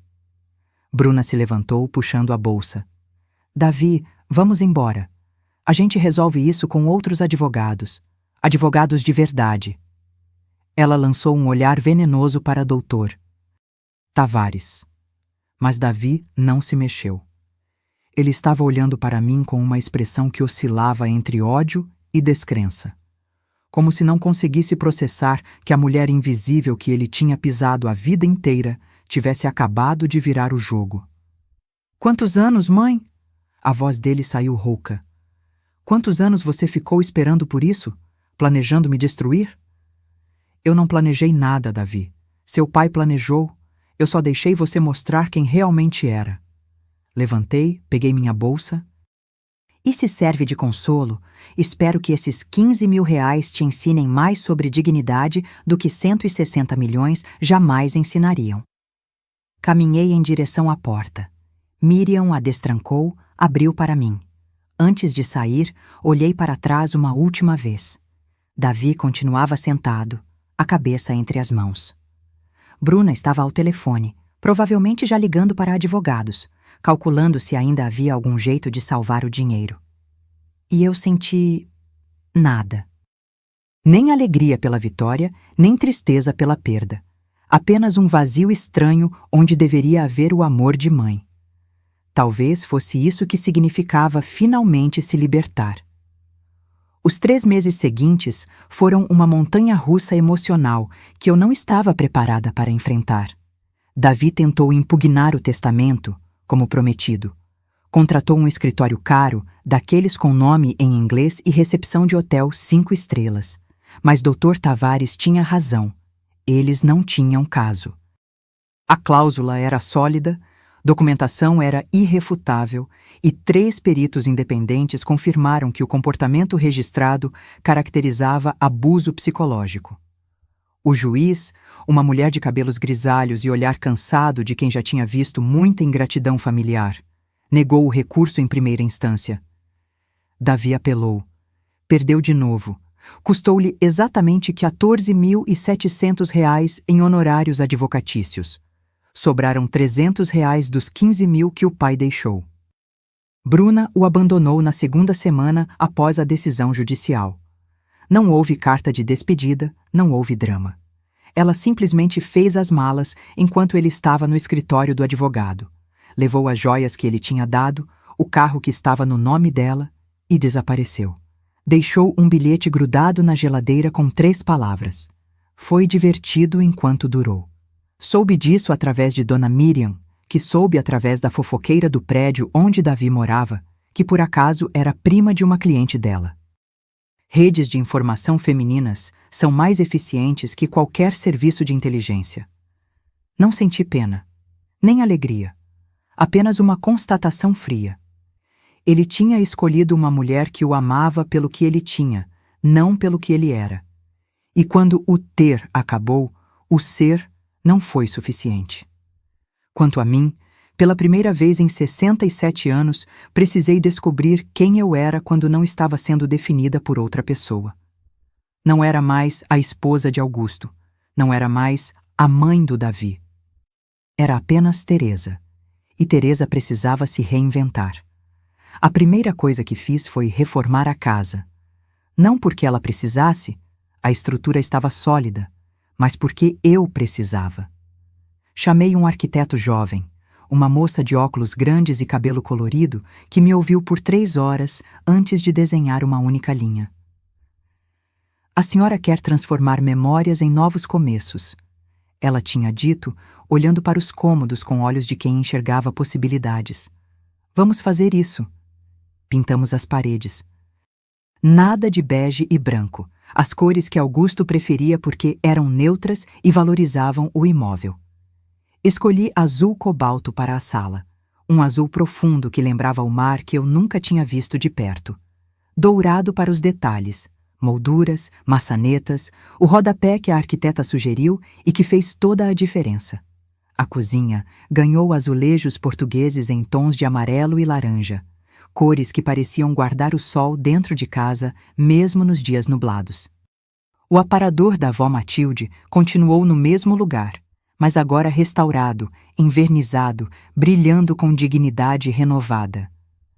O lustre da minha mãe foi limpo peça por peça, cada pingente de cristal polido até refletir a luz como estrelas pequenas.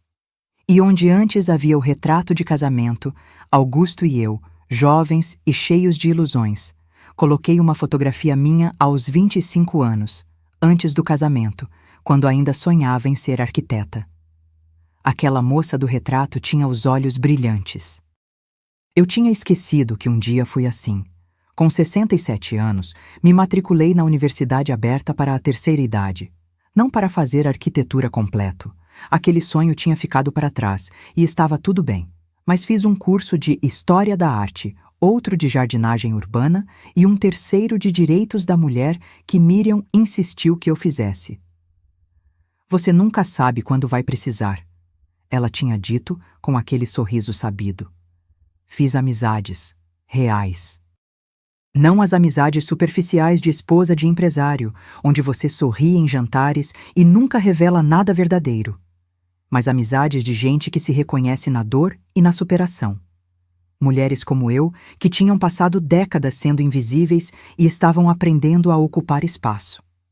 Helena, 71 anos, viúva de um médico que a traía abertamente e deixou metade da herança para a amante. Sandra, 65 anos, divorciada depois de descobrir que o marido tinha uma segunda família em outra cidade. Beatriz, 69 anos, que nunca casou porque cuidou da mãe doente até ela morrer e quando ficou livre tinha idade demais para começar. Nos reuníamos toda terça à tarde na minha sala azul cobalto, tomávamos chá em xícaras que eu comprei só para isso, porcelana fina com detalhes dourados, e contávamos nossas histórias. Ríamos, chorávamos, reconstruíamos nossas narrativas de um jeito que fizesse sentido para nós, não para os homens que nos definiram. Plantei um jardim no quintal. Rosas, jasmins, lavandas, flores que Augusto nunca deixou porque atraem abelha e dão trabalho. Agora as abelhas vinham e o trabalho era meu, e havia algo profundamente satisfatório em sujar as mãos de terra e ver algo bonito crescer por causa do meu cuidado. 6 meses depois da reunião no escritório do Dr. Tavares, Davi apareceu. Não avisou que viria. Simplesmente tocou a campainha numa manhã de sábado e, quando abri a porta, quase não o reconheci. Ele tinha emagrecido, a barba estava por fazer, as roupas eram simples, uma camiseta desbotada, calça jeans surrada. Nada dos ternos italianos e sapatos de couro. Oi, mãe. A voz saiu rouca, como se não fosse muito usada ultimamente. Davi. Não o convidei para entrar. Não ainda. Ficamos ali parados na soleira da porta, um silêncio constrangido se esticando entre nós como chiclete velho. Ele engoliu seco. Eu precisava falar com você. Então fala. Ele olhou para os lados, para a rua vazia, para os pés, para qualquer lugar menos para mim. Consegui um emprego, num escritório de contabilidade, assistente administrativo, salário mínimo e meio. Uma pausa. É humilhante, eu que já fui diretor de empresa. Agora arquivo papel e faço café para gente que ganha menos que eu gastava em almoço. Esperei. Não ia facilitar para ele. Mas... Ele respirou fundo. É honesto. E no fim do dia, Quando deito na cama do apartamento minúsculo que divido com mais 2 caras, pelo menos durmo sem sentir que roubei alguém. Algo se mexeu no meu peito. Pequeno. Cauteloso. Não era perdão. Ainda não. Mas talvez fosse o começo de algo parecido. Por que você veio aqui, Davi? Ele finalmente me olhou. E vi nos olhos dele algo que nunca tinha visto antes. Vergonha genuína. Porque passei 6 meses culpando você, culpando o papai, culpando o mundo. E hoje de manhã acordei e percebi que o único culpado era eu. Suas mãos tremiam. Eu fui um filho horrível. Não fui só ingrato. Eu fui cruel. E você não mereceu nada disso. Lágrimas começaram a descer pelo rosto dele. Não eram lágrimas manipuladoras. Eu já conhecia aquelas. Eram lágrimas de quem finalmente enxergou o monstro no espelho. Não vim pedir perdão, porque sei que não mereço. Nem vim pedir dinheiro, porque aprendi que dinheiro que não ganhei não vale nada. Ele limpou o rosto com as costas da mão. Vim dizer que entendi a lição, e que vou passar o resto da vida tentando me tornar o filho que você merecia ter tido. Fiquei em silêncio por um tempo que pareceu eterno. Então dei um passo para o lado. Entra, vou fazer café. Não era perdão completo, não era reconciliação imediata. Mas era uma porta se abrindo, devagar, cautelosamente. Porque no final, descobri que justiça não é sobre vingança, é sobre restauração. E às vezes, restaurar significa dar a alguém a chance de reconstruir quem eles são. Mesmo que doa, mesmo que seja assustador. Mesmo que você nunca volte a ser mãe e filho como antes, porque aquele antes estava quebrado desde o começo. 2 anos se passaram desde aquela manhã em que Davi apareceu na minha porta. 2 anos que me ensinaram que reconstruir pontes é um trabalho lento, delicado, que exige paciência de ambos os lados. Davi não se tornou o filho perfeito de contos de fada. Não voltou a morar comigo, não me ligava todo dia, não fingia que os anos de crueldade podiam ser apagados com alguns pedidos de desculpa. Mas ele aparecia, uma vez por semana, às vezes 2, sempre trazendo algo simples, um pão da padaria que eu gostava, flores do mercado, ou simplesmente a própria presença. Conversávamos, de verdade. Não aquelas conversas superficiais de como você está, seguidas de tudo bem. Mas conversas verdadeiras, onde ele me contava sobre o trabalho, tinha sido promovido a analista financeiro, ganhava o suficiente agora para ter seu próprio apartamento, pequeno, mas dele. E eu contava sobre minhas aulas, meus projetos de jardinagem, as amigas que se tornaram minha nova família. Certa vez, ele olhou para a parede azul cobalto da sala e disse: "Ficou bonito. Nunca imaginei que você gostasse dessas cores vibrantes." Nem eu. Respondi, servindo o café. Passei 42 anos sem saber quem eu era, além de esposa e mãe. Estou descobrindo aos poucos. Ele ficou em silêncio por um momento, mexendo o açúcar no café com movimentos lentos. Sinto muito por ter roubado isso de você. Você não roubou, Davi. Eu entreguei. Essa é a diferença que aprendi. Sentei na poltrona em frente a ele, aquela que agora era minha preferida. Veludo verde esmeralda, comprada numa loja de móveis vintage. Ninguém pode nos fazer invisíveis sem nossa permissão. Eu escolhi desaparecer porque achei que era isso que uma boa esposa, uma boa mãe fazia. Estava errada. Foi a conversa mais honesta que tivemos até então. No aniversário de 70 anos do Davi, ele tinha feito 42, ele apareceu com um presente embrulhado com cuidado. Quando abri, encontrei um porta-retratos de jacarandá, claramente feito à mão, com entalhes simples, mas caprichosos. Fiz num curso de marcenaria. Ele explicou, corando levemente. Pensei que... Bem, você sempre valorizou as coisas que carregam história. Então quis começar a criar novas histórias. Histórias boas. Dentro do porta-retratos estava uma foto nossa, tirada 3 semanas antes no jardim.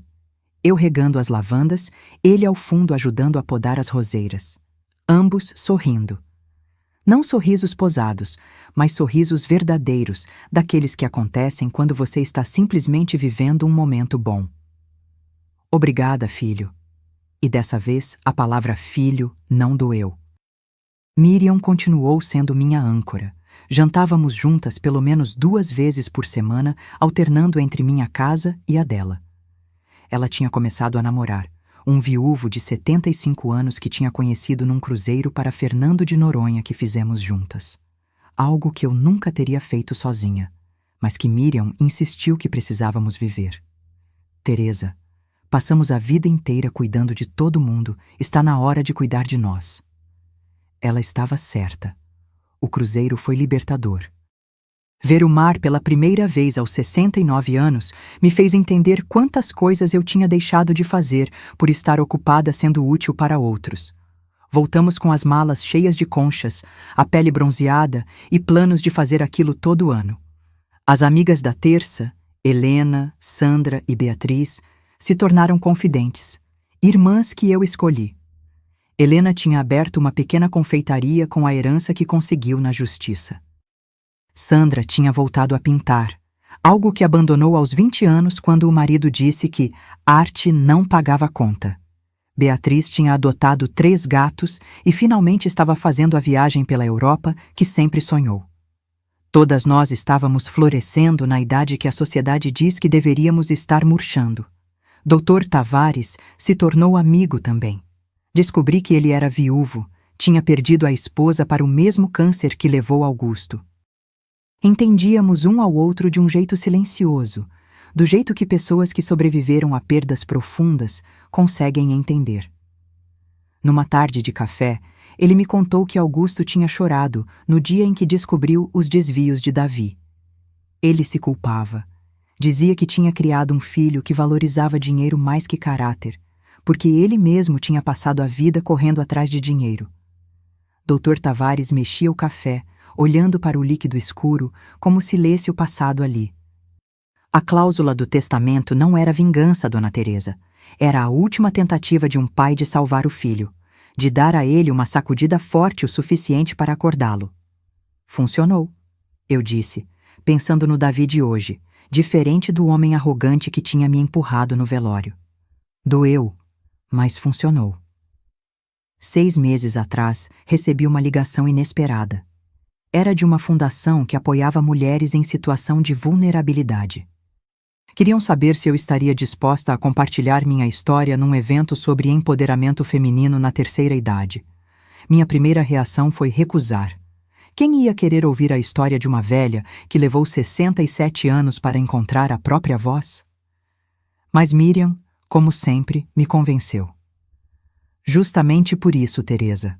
Porque tem milhares de mulheres por aí achando que é tarde demais, que já passaram do ponto, que devem aceitar migalhas porque já viveram demais. Fui e falei. Para uma plateia de 200 mulheres, contei minha história. A esposa invisível, o filho ingrato, o marido que só viu meu valor quando estava morrendo. E a reconstrução, peça por peça, de uma mulher que achava que tinha acabado e descobriu que estava apenas começando. Quando terminei, o silêncio foi absoluto por 3 segundos. Depois, o salão explodiu em aplausos. Mulheres choravam. Outras sorriam. Algumas vieram me abraçar depois, sussurrando obrigada, como se eu tivesse dado permissão para elas também recomeçarem. Naquela noite, voltando para casa no Uber, olhei pela janela e vi a cidade iluminada. A mesma cidade onde eu tinha vivido 67 anos, mas que parecia diferente agora. Mais colorida, mais viva. Ou talvez eu é que estava vendo com olhos novos. Quando cheguei em casa, fui direto para o quarto. Deitei na cama, olhei para o teto onde aquela mancha de umidade em forma de pássaro tinha ficado durante anos. Ela não estava mais lá. Na reforma, o arquiteto tinha consertado o vazamento, tratado a infiltração. O teto estava impecável, branco, sem marcas, e percebi que não sentia falta do pássaro, porque ele não precisava mais estar no teto, ele tinha finalmente aprendido a voar. Se esta história tocou algo em você, Se reconheceu em Teresa a força silenciosa que muitas vezes não sabemos que temos, deixe seu comentário aqui embaixo. Me conta, de onde você está assistindo? E o mais importante, qual foi a lição que você levou dessa história? Porque no final, esta não é só a história de Teresa. É a história de todas as mulheres que foram chamadas de só dona de casa, só mãe, só esposa, e que um dia descobriram que não existe só quando se fala de uma mulher que escolhe não desaparecer mais. Curta este vídeo se você acredita que nunca é tarde para recomeçar. Inscreva-se no canal para mais histórias de mulheres reais, enfrentando desafios reais, encontrando forças que nem sabiam que tinham. E lembre-se, respeito não se herda, conquista-se. Mas dignidade? Essa você já tem. Só precisa lembrar disso. Até a próxima história.